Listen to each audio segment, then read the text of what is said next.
Donde dice te quiero, debe decir te amé. Y así como tuve tus manos, hoy me conformo con tu espalda.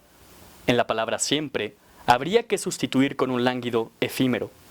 Dejan huella los restos de carbón, y así como a su paso se ha deshecho el humo, la sombra quemada de tu historia queda marcada en todas las palabras.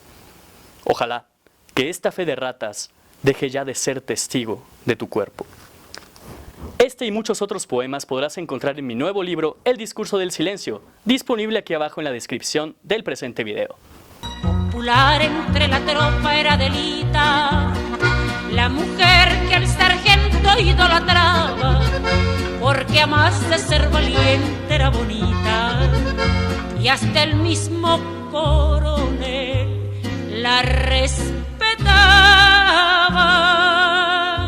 Este famoso corrido que acabamos de escuchar se llama La Adelita y ha sido parte importante de la vida mexicana durante muchos años. Compuesto por el sargento Antonio Gil del Río Armenta, narra la historia de Adela Velarde Pérez, quien siendo apenas una niña se enlista al cuerpo de enfermería de las fuerzas revolucionarias, abandonando su acomodada y tranquila vida y entrando al frente de batalla en el año 1903. Tal fue la trascendencia de esta mujer que incluso al contingente armado de mujeres en la revolución se le terminaría llamando las Adelitas. Sin duda alguna, Adela Velarde Pérez es uno de los personajes más conocidos indirectamente en el movimiento revolucionario. Bienvenidos a otra cápsula de Espacio Cultural, esta vez con el especial de la Revolución Mexicana. Mucho se ha hablado en estos días de tal acontecimiento, máxime porque nos regaló un puente el día lunes. Sin embargo, ¿realmente conocemos lo que fue la Revolución Mexicana?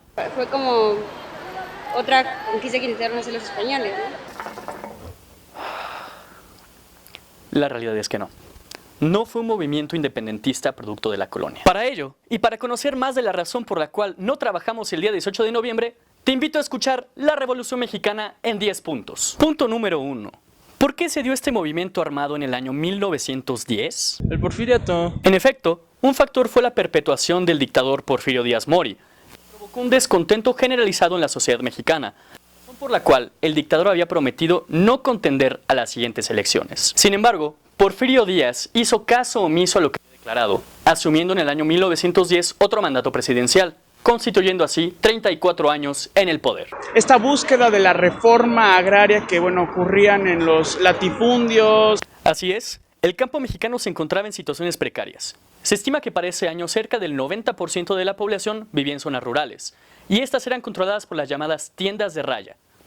En estas se obtenían créditos que, al fin de cuentas, eran impagables, razón por la cual se provoca una suerte de feudalismo que ni Porfirio Díaz ni su reducido grupo conocido como los científicos llegaban a comprender realmente. Además, empiezan a darse una serie de levantamientos, siendo los más famosos las huelgas de Río Blanco y Cananea, donde se busca cambiar la situación económica de los obreros.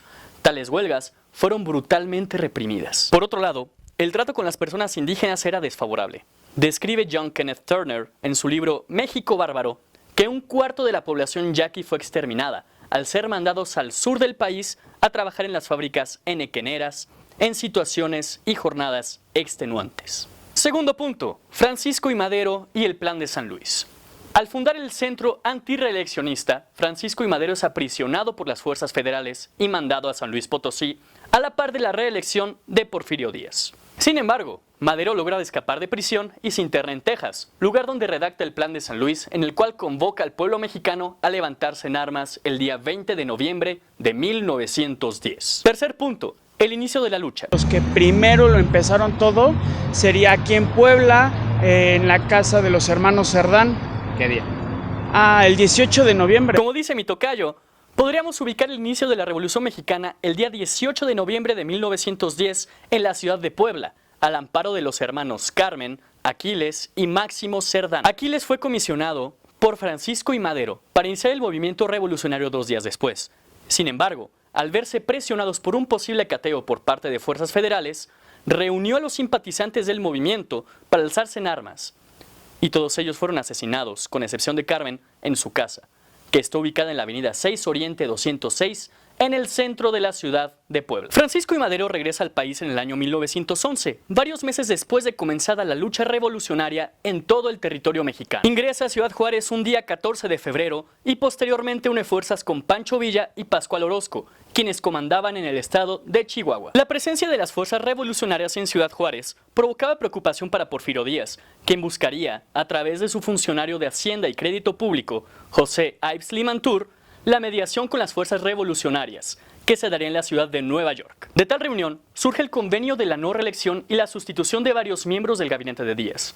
No obstante, ese resultado sería insuficiente para Francisco I. Madero, quien en represalia terminaría tomando Ciudad Juárez el día 10 de mayo de 1911. Madero resultaría nombrado presidente provisional, producto del Plan de San Luis y a través de los tratados de Ciudad Juárez. Quinto punto. La renuncia de Porfirio Díaz y la entrada de Madero al poder. El día 25 de mayo de 1911, Porfirio Díaz tomaría la resolución de abandonar el poder debido al temor de provocar un baño de sangre en el país.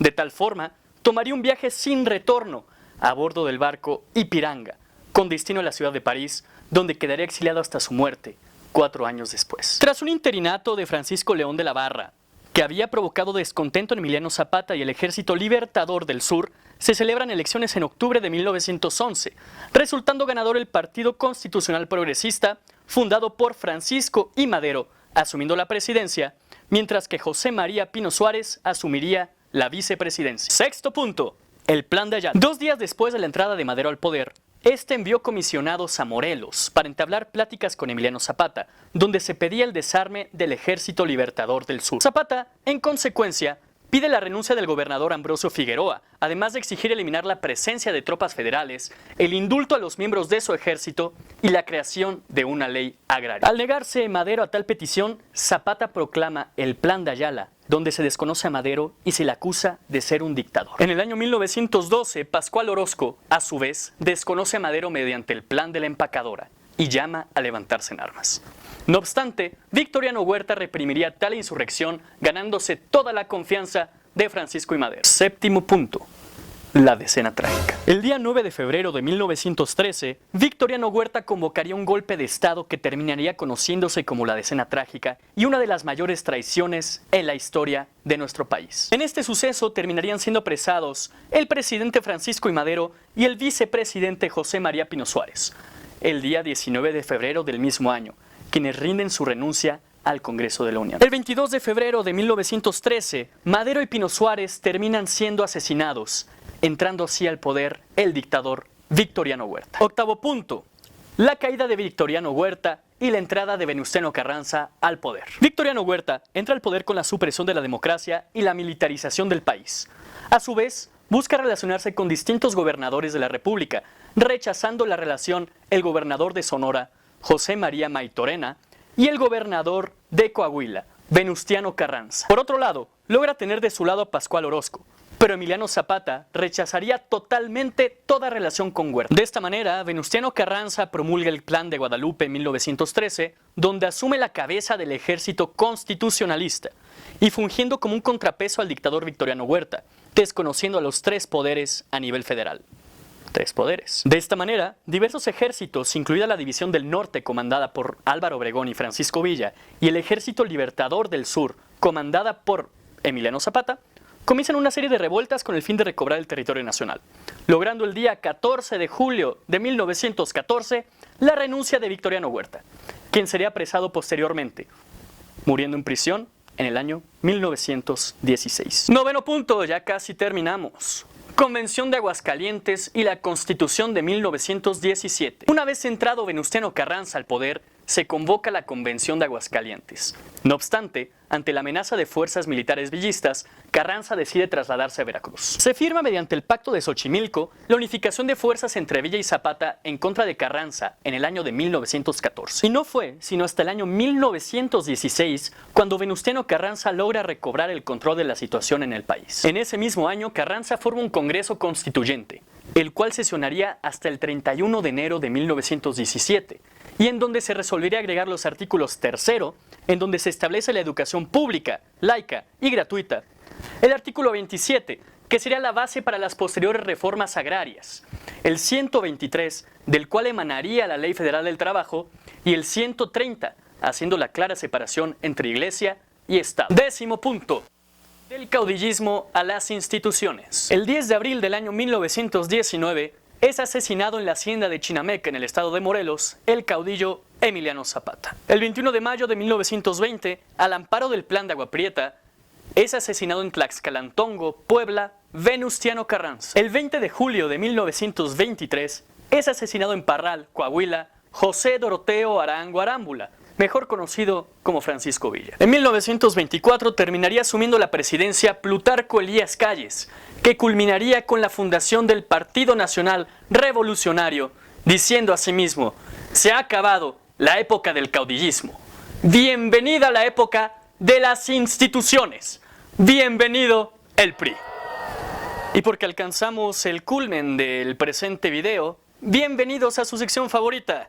¿Sabías que? Al caudillo Emiliano Zapata le faltaba parte de su dedo meñique de la mano derecha, el mismo que perdió por su oficio de la charrería. La famosa silla donde se retrata Emiliano Zapata y Francisco Villa no era la silla presidencial, ya que la consideraban una silla maldita. José Doroteo Arango Arámbula, mejor conocido como Pancho Villa, era bebedor, pero de malteadas de fresa.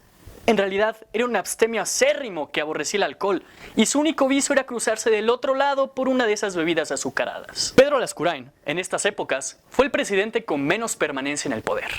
45 minutos fue lo que dilató sentado en la silla presidencial. Y esto fue la entrega de Los Tres Poderes, edición revolucionaria. Muchas gracias por ver el contenido. Recuerden, me pueden seguir en Facebook como Pablo Gros Herrera y en Instagram como @PabloGrosHerrera.